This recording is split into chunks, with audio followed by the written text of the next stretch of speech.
Hello students, आज की class को फिर हम आगे बढ़ा रहे हैं। और क्लास में कल मैंने डिस्कस किया था कि आज हम सीखेंगे कि सदिशों को कैसे जोड़ा जाता है। लेकिन सदिशों को जोड़ने से पहले मैं एक छोटी सी बात बताना चाहता हूं, उसको थोड़ा सा ध्यान से समझना। ठीक है बेटा, जो मैं यहाँ पे लिख रहा हूं कि सदिशों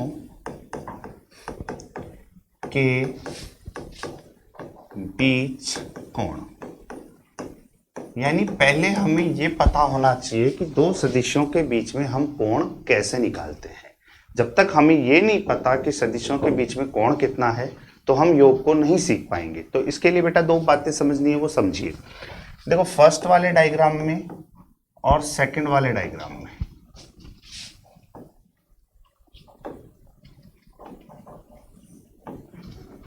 और ये लास्ट आपका एक एग्जांपल, ये मान लीजिए।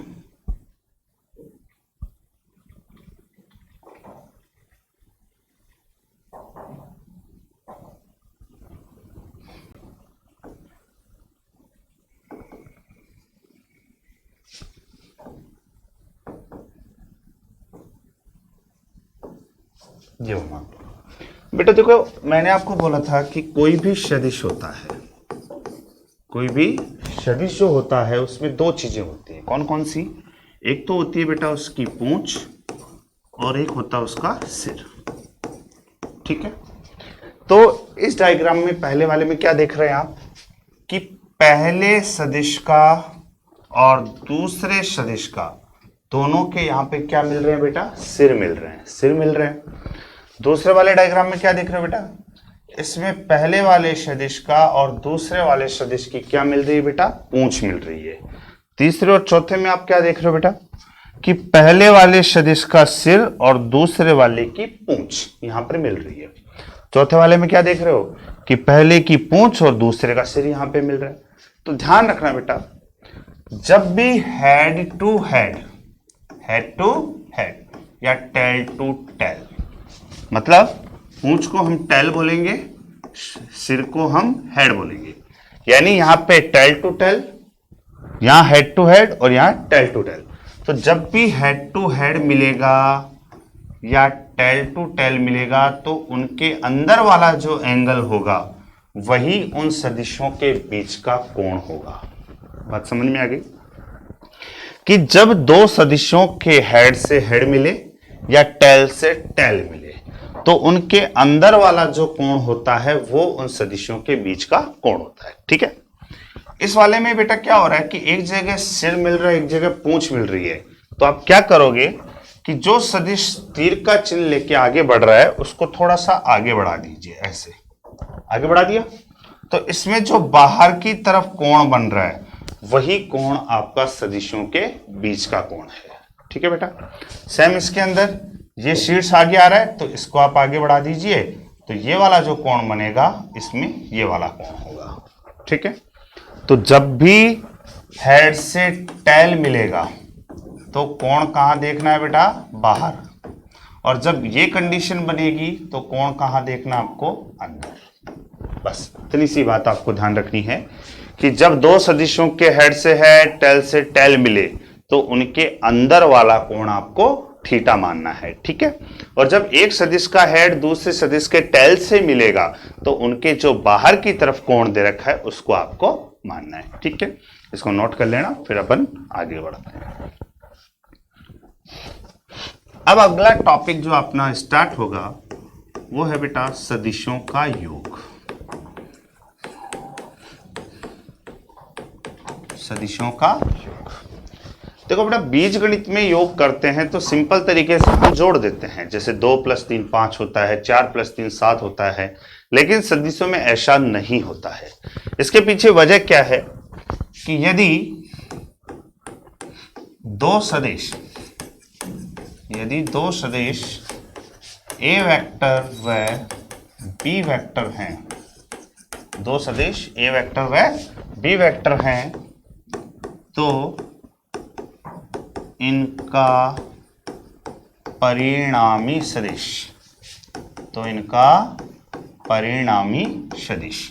आर वेक्टर बराबर ए वेक्टर प्लस बी वेक्टर। परिणामी सदिश का मतलब यह है कि बेटा दोनों सदिशों को जोड़ने पर जो हमें अंत में परिणाम प्राप्त होगा, जैसे 2 + 3 हमें कितना प्राप्त होता है 5, तो वो उनका परिणामी है। ठीक है, यहां पे सदिश के रूप में उसको परिणामी सदिश बोलेंगे कि पहला सदिश मान लीजिए ए वेक्टर है, दूसरा सदिश हमारा बी वेक्टर है, तो हम दोनों को जोड़ रहे हैं। क्या कर रहे हैं बेटा? जोड़ रहे हैं, ए वेक्टर प्लस बी वेक्टर। तो इन दोनों का लास्ट में एक परिणामी आएगा, परिणाम आएगा। वो परिणाम क्या है? आर, लेकिन उसके ऊपर मैंने वेक्टर लगा दिया, वेक्टर लगा दिया, इसका मतलब ये हो गया परिणामी सदिश। अब बात ये है बेटा, ये तो सिंपल तरीके से लिखने का तरीका हो गया कि परिणामी सदिश को कैसे लिखना है, लेकिन हमें यह पता करना है कि परिणामी सदिश निकालते कैसे हैं। तो उसके लिए हमें सबसे पहले परिणामी सदिश ज्ञात करने का त्रिभुज नियम समझना है। क्या समझना है बेटा? परिणामी सदिश ज्ञात करने का त्रिभुज नियम, ये इंपॉर्टेंट आपके लिए। ठीक है बेटा, कि परिणामी सदिश ज्ञात करने का त्रिभुज नियम क्या होता है। पहले इसकी थ्योरी लिख देता हूं, फिर इसको समझाता हूं डिटेल में कि यदि किसी त्रिभुज की दो क्रमागत भुजाओं द्वारा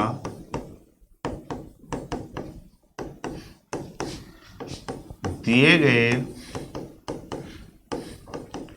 दो सदिशों को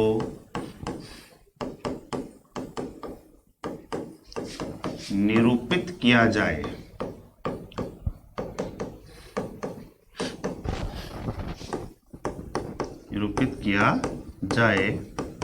तो त्रिभुज की तीसरी भुजा को विपरीत क्रम में लेने पर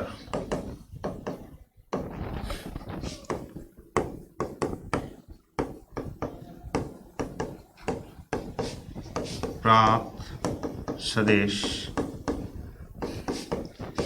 परिणामी सदिश होता है। इसको समझिए बेटा, जैसे आपके पास में मान लीजिए बेटा ये कोई त्रिभुज दिया हुआ है। क्या दिया हुआ है बेटा? कोई त्रिभुज दिया हुआ है इस तरह से। ठीक है, त्रिभुज दिया हुआ है, त्रिभुज का नाम ले लो पी क्यू एस। ठीक है बेटा, मेरे पास दो सदिश दिए हुए हैं, ए वेक्टर और बी वेक्टर। ठीक है, सबसे पहले मैंने क्या लिखा कि यदि किसी त्रिभुज की दो क्रमागत भुजाएं, क्रमागत का मतलब जैसे P के बाद में Q आ रहा है तो Q के बाद में क्या आएगा बेटा? R, क्रम से चलना है, यानी P से Q फिर Q से R।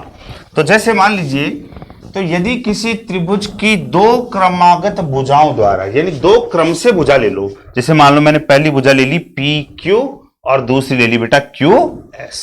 ठीक है, दो क्रमागत भुजाएं दो सदिशों को निरूपित कर रही हैं। जैसे मान लीजिए PQ जो है वो पहले सदिश A को दर्शा रही है, A वेक्टर को तीर का चिन्ह लगा दिया, और QS जो है वो किसको दर्शा रही है बेटा? दूसरे सदिश B वेक्टर को। यानी क्रम से पहली भुजा है PQ जो दर्शा रही है A वेक्टर को, दूसरी भुजा है QS जो दर्शा रही है दूसरे सदिश B वेक्टर को। तो हमने लास्ट में क्या लिखा?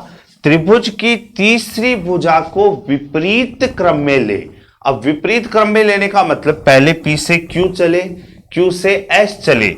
अगर S से P आते हैं तब तो ये होगा क्रम, और अगर P से S जाते हैं तो ये होगा बेटा विपरीत क्रम। समझ में आ गई बात? क्रम क्या है, विपरीत क्रम क्या है? कि जैसे हम P से Q गए, फिर Q से S गए और S से P आ रहे हैं, तब तो ये हो गया क्रम। लेकिन अगर मान लीजिए मैं S से P ना आके P से S की तरफ जाऊं तो ये हो गया विपरीत क्रम। तो विपरीत क्रम में लेने पर प्राप्त सदिश क्या होगा? परिणामी सदिश। मतलब मैं अगर इसको P से S की तरफ एक सदिश बना दूं तो बेटा ये हो गया परिणामी सदिश R वेक्टर। क्या हो गया परिणामी सदिश? R vector. तो इसका मतलब आर वेक्टर बराबर क्या आ गया बेटा, ए वेक्टर प्लस बी वेक्टर। ये केवल थ्योरेटिकल रूप है, पहले ये हमें समझ में आना चाहिए कि किसी भी त्रिभुज में हम परिणामी सदिश को कैसे दर्शाएंगे। तो दर्शाने का क्या तरीका बताया बेटा, कि त्रिभुज में 3 भुजाएं होती हैं, उनमें से 2 भुजाओं को आप लगातार क्रम में ले लो। लगातार क्या ले लीजिए बेटा, क्रम में। तो क्रम में पहले वाली भुजा को पहला सदिश मान लो, दूसरी वाली भुजा को दूसरा सदिश मान लो। तो तीसरी वाली जो भुजा बच रही है उसको विपरीत क्रम में ले लीजिए और विपरीत क्रम में लेके एक सदिश बना दीजिए। तो जो सदिश आएगा उसी को हम परिणामी सदिश यानी रिजल्टेंट वेक्टर, परिणामी सदिश मतलब रिजल्टेंट वेक्टर, और रिजल्टेंट वेक्टर में आर आता है, इसलिए परिणामी सदिश को हम आर वेक्टर लिखेंगे। ठीक है, अब बात यह आती है बेटा कि आर वेक्टर को सॉल्व करके आर का मान कैसे निकाला जाएगा। तो अब हमारा टारगेट है कि आर कैसे निकाला जाए, तो अब हम यही सीखेंगे। तो देखो बेटा, परिणामी सदिश का परिमाण व दिशा ज्ञात करना, कि हमें परिणामी सदिश का एक तो परिमाण निकालना है। देखो सदिश में 2 चीजें होती है बेटा, मैंने बताई थी। सदिश में 2 चीजें कौन कौन सी होती है, एक तो होता है परिमाण और एक होता है दिशा। तो हम परिणामी जो सदिश आ रहा है उसकी दोनों चीजें अलग अलग निकालेंगे, एक बार निकालेंगे परिमाण और दूसरी बार क्या निकालेंगे बेटा, दिशा। ध्यान से समझना, यहां समझ में आ गया तो सब कुछ क्लियर है बेटा। ठीक है, जैसे फॉर एग्जांपल डायग्राम तुम्हारे सामने बन रहा है, ये हो गया बेटा मान लीजिए पहला सदिश, जिसको नाम दिया मैंने ए वेक्टर। पहला सदिश क्या हो गया बेटा, ए वेक्टर। ठीक है, उसके बाद में बेटा ये वाला हो गया दूसरा सदिश, जिसको लिखा मैंने बी वेक्टर। 2 सदिश लिख लिए बेटा, क्रम से चल रहे हैं। देखो पहले ये आया, फिर उसके बाद ये गया। क्रम का मतलब आपको इतना सा भी समझ सकते हो क्रम को, कि एक सदिश का हेड दूसरे के टेल के साथ मिले। एक सदिश का हेड दूसरे के किसके साथ मिले बेटा, टेल के साथ, तब तो है क्रम। और जब हेड से हेड मिल जाए या टेल से टेल मिल जाए तो उसको बोलते हैं विपरीत क्रम। बस इतना सा दिमाग में बैठा लोगे दिमाग में, क्या कि जब भी एक सदिश का हेड दूसरे के टेल से या एक सदिश का टेल दूसरे के हेड से मिल जाए, मतलब दोनों अलग अलग मिल गए, एक का हेड और दूसरे का टेल, तो इसको बोलते हैं क्रम। और जब हेड से हेड मिल गया, टेल से टेल मिल गया, तो इसको बोलते हैं विपरीत क्रम। हेड टेल समझते हो, शीर्ष और पूंछ जो भी है। तो बेटा ये 2 सदिश हमने क्रम से लिख दिए। ठीक है, तो इसको पॉइंट को नाम दिया हमने O। ठीक है, इस पॉइंट को नाम दिया हमने P, इस पॉइंट को नाम दिया बेटा Q, OPQ। तो रूल के हिसाब से मैंने क्या बताया कि यदि 2 क्रमागत सदिश ले रहे हैं, हम क्रम से ले रहे हैं, तो इनका परिणामी कैसे होगा बेटा, बताओ, सोचो। परिणामी कैसे होगा, विपरीत क्रम में। अब एक सदिश खींच दो, विपरीत क्रम में त्रिभुज बनाना है अपने को। क्या बनाना है, त्रिभुज। तो क्रम से चलते तो ऐसे जाते, ऐसे जाते, ऐसे आते, लेकिन विपरीत क्रम में चलना है, इसका मतलब यहां से यहां तक, इसको मिला दिया। तो ये विपरीत क्रम में जो सदिश आया है इसको बोलते हैं बेटा परिणामी सदिश आर वेक्टर। डायग्राम समझ में आ गया कि हमने कहा पहला सदिश ए वेक्टर है, दूसरा सदिश बी वेक्टर है और ये परिणामी सदिश आर वेक्टर है। अब रूल के हिसाब से मैंने बोला था कि 2 सदिश आपको दिए हुए हैं, तो सदिश में यह भी देगा कि दोनों के बीच का कोण कितना है। मान लो कि ए वेक्टर और बी वेक्टर के बीच का कोण थीटा है। कितना है बेटा, थीटा। तो डायग्राम के हिसाब से ये आपका ए वेक्टर है और ये बी वेक्टर है, तो बेटा इसमें बीच का कोण अंदर वाला होगा या बाहर वाला, अभी थोड़ी देर पहले बताया था। तो यहां खुद देखिए आप लोग, एक सदिश का शीर्ष आ रहा है और दूसरे सदिश की यहां पे क्या है, पूंछ। तो जब भी सदिश का शीर्ष और पूंछ मिलता है तो जो सदिश का तीर आगे बढ़ रहा है उसी को आप आगे बढ़ा लीजिए, ऐसे बढ़ा लिया आगे। तो ये वाला जो कोण बन गया वही कोण क्या हो गया बेटा, थीटा। यानी दोनों सदिशों के बीच का कोण कितना आ गया, थीटा आ गया। ठीक है, अब क्या करना है अपने को कि ए वेक्टर निकालना है। तो हमें इसकी कैलकुलेशन करने के लिए यहां Q से एक लंब खींच देते हैं। यहां पे ये डॉट डॉट डॉट है बेटा, ठीक है, थोड़ा सा डार्क लाइन बन जाती है।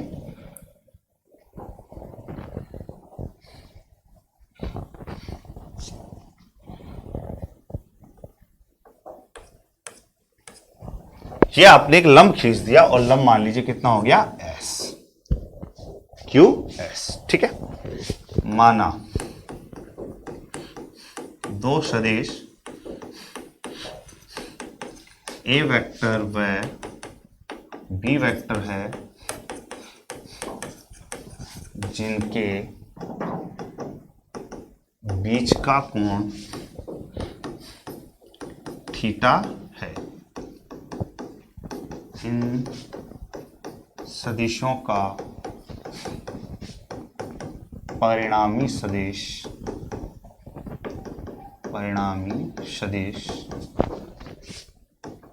आर वेक्टर है। ठीक है बेटा, अब देखो काम की बात सुनना। जैसे आपके पास में बेटा ये कोई सदिश लिखा हुआ है ए वेक्टर, क्या लिखा हुआ है बेटा ए वेक्टर।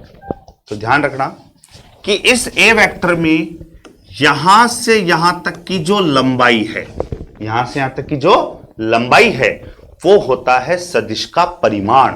तो यहां ए वेक्टर सदिश है, इसका परिमाण है ए। परिमाण क्या है बेटा ए। और ये जो तीर का चिन्ह लगा रखा है ये इसकी क्या बता रहा है बेटा दिशा। ये चीज ध्यान रखना अच्छे से। तो यहां बेटा जो ये ए वेक्टर है तो इसका मतलब इसकी जो वैल्यू है यहां से यहां तक की वो कितनी है बेटा ए। और ये वाली जो वैल्यू है ये वाली, ये बी वेक्टर वाली, ये क्या है बी। और आपसे कोई बोले ओ क्यू, इसकी वैल्यू कितना है सी, सॉरी आर। ठीक है, अब डायग्राम को हम सॉल्व करते हैं तो हमारे पास एक त्रिभुज बन रहा है बेटा O S Q. O S Q में ये वाला कोण 90 डिग्री है। तो सबसे पहले समकोण त्रिभुज ओ एस क्यू में, समकोण त्रिभुज कौन सा लिया बेटा ओ एस क्यू। तो ओ एस क्यू में हम पाइथागोरस प्रमेय लगाएंगे। ओ एस क्यू में क्या लगाएंगे बेटा पाइथागोरस प्रमेय। तो पाइथागोरस प्रमेय क्या कहती है बेटा 90 डिग्री के सामने वाली भुजा क्या होती है हमेशा कर्ण होती है। तो कर्ण बोलिए बेटा क्या है ओ क्यू का स्क्वायर, ओ क्यू का स्क्वायर बराबर दूसरी भुजा क्या है बेटा ओ एस का स्क्वायर प्लस तीसरी भुजा क्या है बेटा एस क्यू का स्क्वायर। यानी ये कर्ण हो गया ओ क्यू का स्क्वायर बराबर दूसरी पहली भुजा क्या है ओ एस का स्क्वायर और तीसरी भुजा क्या बची इसमें एस क्यू का स्क्वायर। अब देखो बेटा ओ एस जो है वो दो भागों में बटा हुआ है। ओ एस में पहला भाग है ओपी प्लस दूसरा भाग है पी एस। तो मैं इसी को क्या लिखूंगा आगे ओ क्यू का स्क्वायर बराबर ओपी प्लस पी एस का स्क्वायर और प्लस में एस क्यू स्क्वायर। अब देखो बेटा वैल्यू रखते हैं ओ क्यू का वैल्यू कितना है बेटा। तो ओ क्यू का वैल्यू बच्चे क्या बोलेंगे सर आर वेक्टर है। नहीं बेटा देखो अगर मैं यहां से ओ लिखा हुआ है यहां से पी लिखा हुआ है, समझना इस चीज को। अगर मैं आपसे कहूं ओपी वेक्टर कितना है, ओपी वेक्टर कितना है तब तो आप इसको बोलोगे ए वेक्टर। ओपी वेक्टर कितना है तो क्या बोलोगे बेटा ए वेक्टर। लेकिन अगर मैं यहां बोलूं ओपी कितना है तो आप इसको केवल क्या बोलेंगे ये कितना है ए। वेक्टर लगना है मतलब दिशा है और वेक्टर नहीं लगा हुआ इसका मतलब परिमाण। तो ये वाला जो परिमाण है यहां से यहां तक की जो लंबाई है वो लंबाई केवल कितनी है बेटा इसमें आर। तो यहां ओक्यू की जगह क्या आ गया बेटा आर स्क्वायर बराबर ओपी। अब बोलो बेटा ओपी कितना है यहां पे कितना है ए।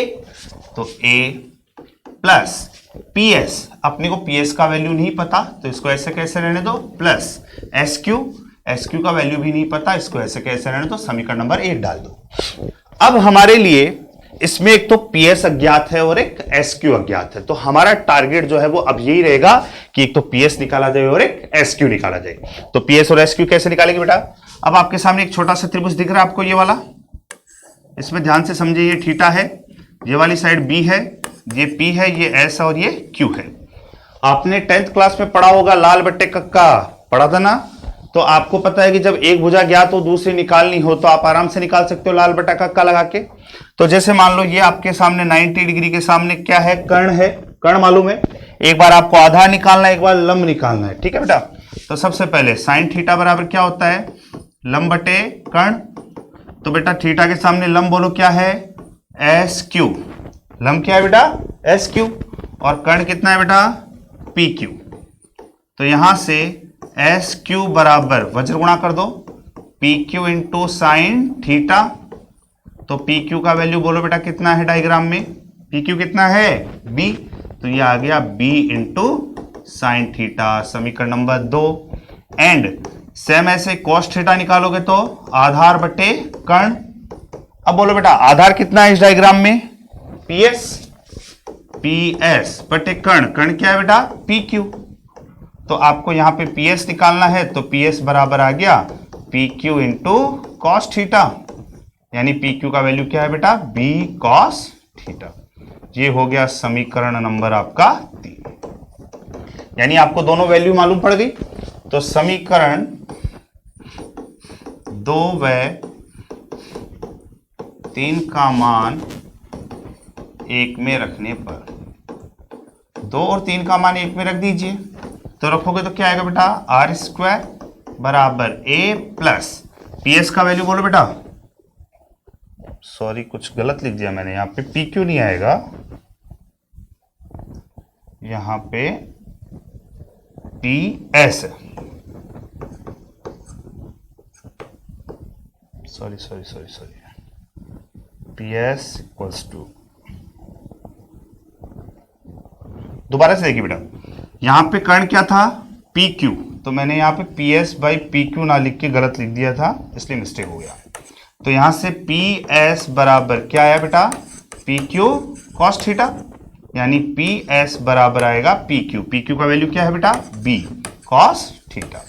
तो यहां देखिए ए का वैल्यू ए है, पी एस का वैल्यू क्या है बेटा बी कॉस थीटा का स्क्वायर प्लस एस क्यू का वैल्यू आप निकाल चुके हो, क्या है बी साइन थीटा, और स्क्वायर है तो स्क्वायर, तो आर स्क्वायर इक्वल टू, अब देखो बेटा a प्लस बी का होल स्क्वायर बन गया, क्या बन गया a प्लस बी का होल स्क्वायर।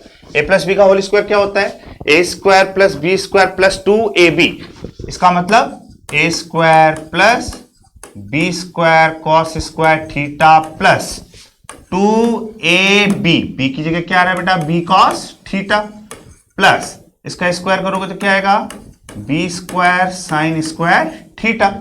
अब इन दोनों टर्म्स में से क्या कॉमन आ रहा है बेटा, खुद देखिए आप क्या कॉमन आ रहा है बी स्क्वायर, तो आप यहां से बी स्क्वायर को कॉमन ले लीजिए, cos square theta plus sine square theta, plus last में क्या बचा 2ab कॉस थीटा। ये वाला वैल्यू कितना होता है बेटा 10th में पढ़ा हुआ है 1, तो लास्ट में क्या बचा आर स्क्वायर बराबर A square plus B square plus 2ab cos theta. तो लास्ट में आर का जो रिजल्ट आएगा वो क्या आएगा under root A square plus B square plus 2ab cos theta. ये जो रिजल्ट आपको मिला है यही परिणामी सदिश का परिमाण है, यही परिणामी सदिश का क्या है बेटा परिमाण। तो हमें जब भी दो सदिश ए वेक्टर और बी वेक्टर दिए हुए हों तो उनके लिए हम डायरेक्ट जोड़ का योग नहीं, यानी योग जो करते हैं डायरेक्ट जोड़ते हैं वो नियम नहीं लगाना है, हमें उसका परिणामी निकालने के लिए सदिश में दो चीजें निकलेंगी, एक तो परिणामी का परिमाण और एक परिणामी की दिशा। तो परिणामी का परिमाण जो है वो इस सूत्र से निकाला जाएगा, सूत्र क्या है आर बराबर under root A square plus B square plus 2ab cos theta, जहां आर है परिणामी सदिश का परिमाण, ए है बेटा पहला सदिश जो ए वेक्टर है उसका परिमाण, बी क्या है दूसरा सदिश जो बी वेक्टर है उसका परिमाण, और जो थीटा है वो थीटा क्या है बेटा दोनों सदिशों के बीच का कोण। अब देखो बेटा आपको त्रिकोणमिति क्लास में पढ़ा रहा हूं तो उसमें मैंने आपको बताया था कि कोस 90 का वैल्यू कितना होता है, कोस 120 का वैल्यू कितना होता है, कोस 150 कितना होता है, कोस 135 कितना होता है। तो बेटा वो सारी वैल्यू यहां काम में आएंगे न्यूमेरिकल्स में। तो जब नेक्स्ट क्लास होगी तब आपकी मुख पे याद रहना चाहिए कि कोस 180 कितना होता है, कोस 120 कितना होता है, कोस 180 कितना होता है। तो ये सारी वैल्यूज निकालने का तरीका मैं आपको बता चुका हूं। फिर अपन कल इसके अंदर इसका जो लास्ट टॉपिक बच रहा है दिशा निकालना, वो दिशा निकाल के फिर हम न्यूमेरिकल्स स्टार्ट करेंगे। Thank you.